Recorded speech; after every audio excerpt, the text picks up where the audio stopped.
So when you see trees right by buildings, probably a good indication that they weren't planted there. Either that or somebody put up a building right by a tree, which isn't a good idea. So seeing these, that just tells me this place just wasn't maintained. Nobody cared about all the overgrowth by this machine shed here. So we're fixing that with a good friend of ours. And a machete, pruners. And I got this place cleared out and looking decent. Here's some footage of the back 40 here. There's a whole bunch of firewood that has accumulated over, I have no idea how many years. I mean, seriously, these logs are gigantic. I don't even know where to begin on those. I need machinery like a skid steer or a bobcat. Over here it gets better. Look at the size of these logs. That one's still fairly solid.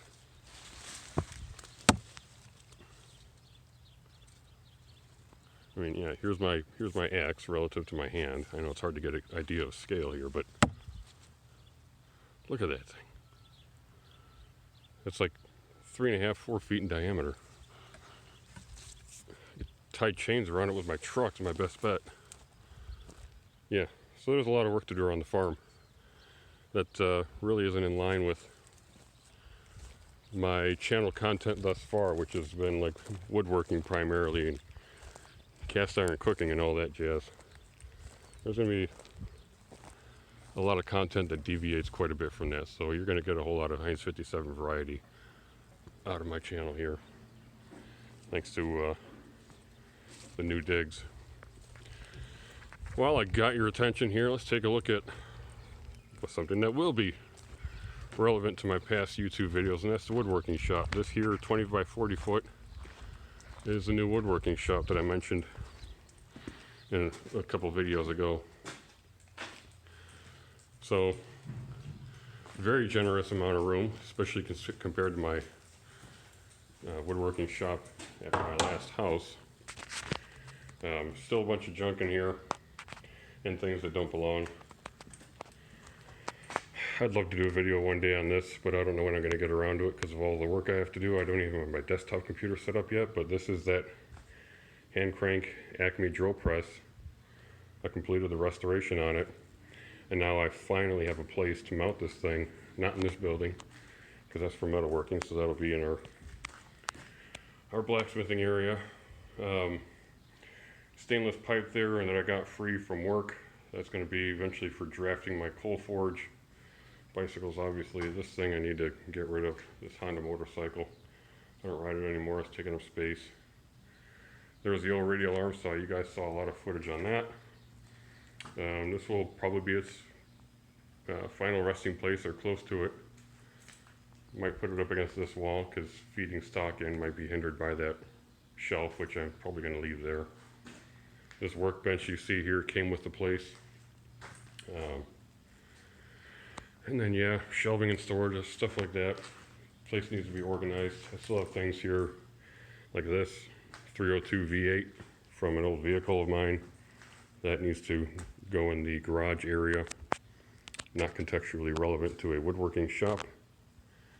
This foot locker goes in my living room once I get my house finished and in order. This stays here, drill press, obviously. But yeah, this is my stand for my lathe, which isn't even in here. It's in my garage area. So there's a whole bunch of work that we got to do to organize. My parents are going to take that fireplace thing, or I'm going to sell it. And then here's a really cool one that you guys haven't seen before. This massive machine.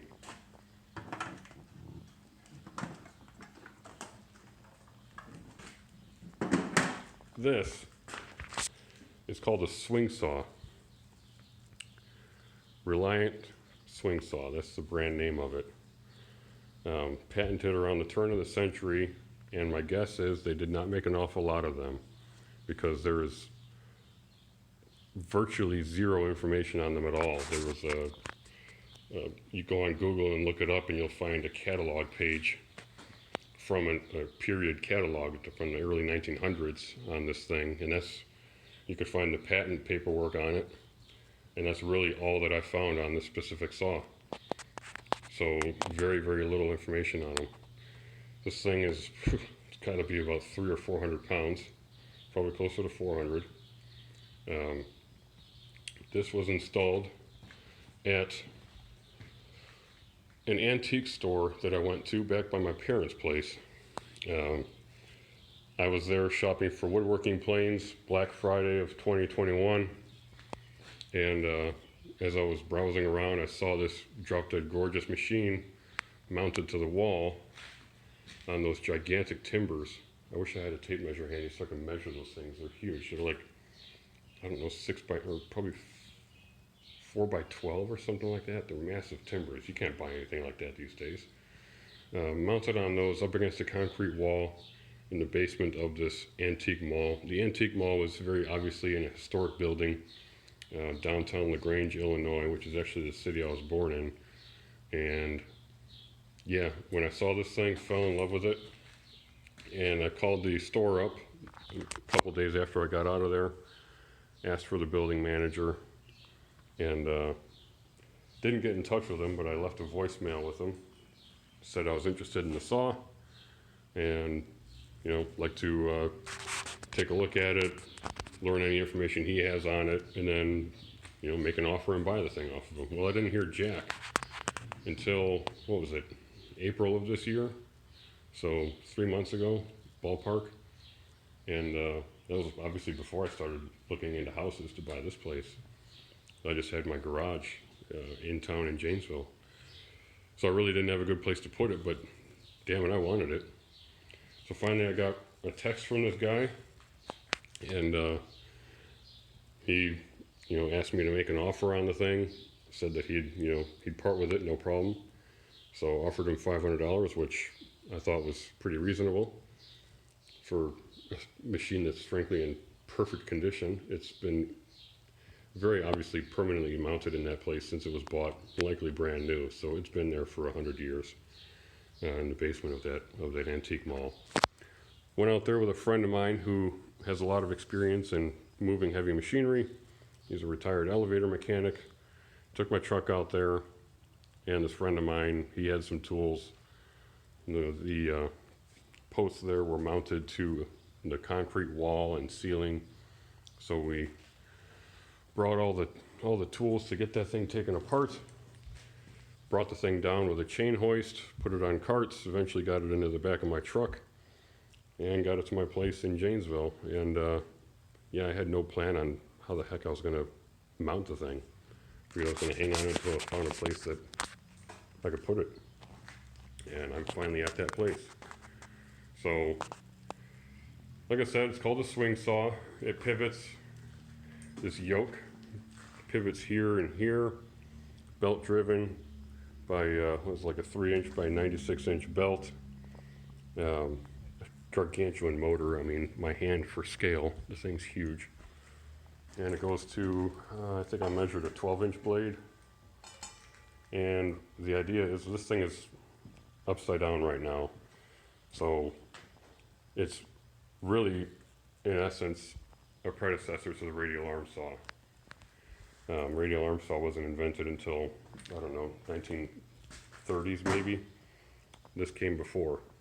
So this was mounted high up on a wall with the blade around, you know, working height, your waist height, so it can gut you like a pig. And then you have a handle on the other side, on the bottom side of it, you can't see. And just like a radial arm saw, you hold your workpiece up against a fence and you pull the saw through your workpiece to make a cut. The primary difference between this and a radial arm saw, of course, is that radial arm saw I can do mitered cuts that way, and I can do compound mitered cuts. I can tilt the blade and everything. This one just does a straight square cut. And according to the building owner, the building in its past life was a like packaging, shipping, and warehousing facility, storage facility. And so this saw had a dedicated purpose of just cutting up planks of wood to build crates and stuff. If you know your grandmother is moving and you want to pack up her piano or something like that, they take it there and they use this tool to box it up in a crate. So this thing is ultimately going to get mounted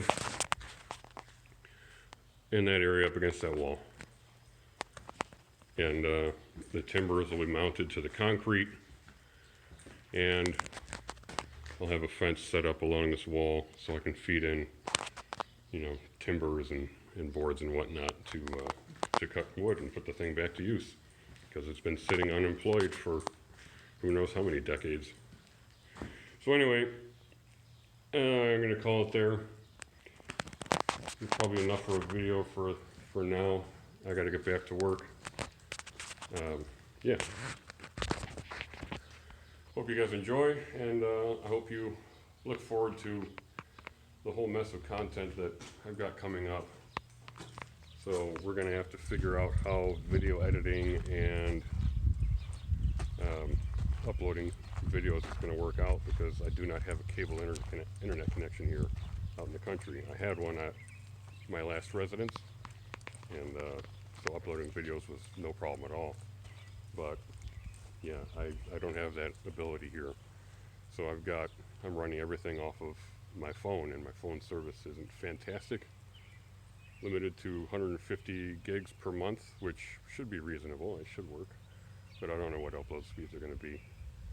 So I still have a lot of work to do to get my computer set up, my desktop computer set up where I do all my editing, and figure out internet connectivity and all that stuff. So it's going to be a while before I can actually like get back to legitimately editing videos. But for now, yeah, I'm uploading this as is, because it's going to be days before I can actually edit videos. Anyhow, yeah, hope you enjoy. It's going to be a lot more content to come that's completely unrelated to my past work, but I hope you guys enjoy the variety. So stay tuned. We'll see you on the next video. Bye now.